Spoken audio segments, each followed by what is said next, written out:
स्वामी विवेकानंद की प्रेरक कहानी डर का सामना। हर किसी की जिंदगी में ऐसा पल जरूर आता है जब उसे किसी न किसी वजह से डर लगने लगता है। इस डर का सामना करने के लिए जानना जरूरी है स्वामी विवेकानंद का एक किस्सा। एक दिन की बात है, स्वामी विवेकानंद मंदिर में दर्शन करने के बाद प्रसाद लेकर बाहर निकले। कुछ देर आगे चलने के बाद स्वामी के घर के रास्ते में उन्हें कुछ बंदरों ने घेर लिया।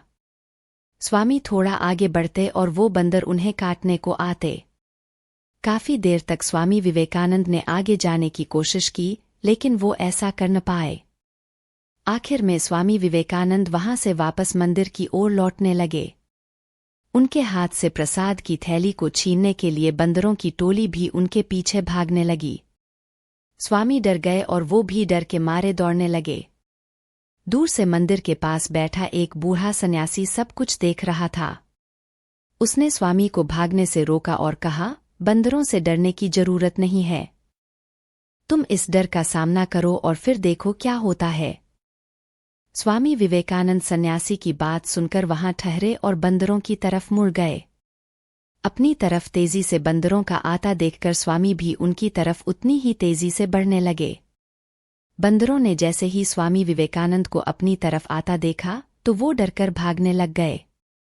अब बंदर आगे आगे भाग रहे थे और स्वामी जी बंदरों के पीछे पीछे। कुछ ही देर में सभी बंदर उनके रास्ते से हट गए।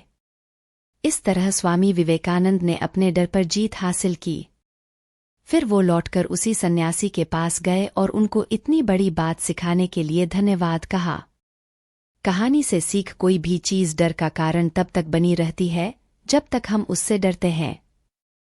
इसी वजह से डरने की जगह उसका सामना करना चाहिए। ऐसा करने से डर भाग जाता है।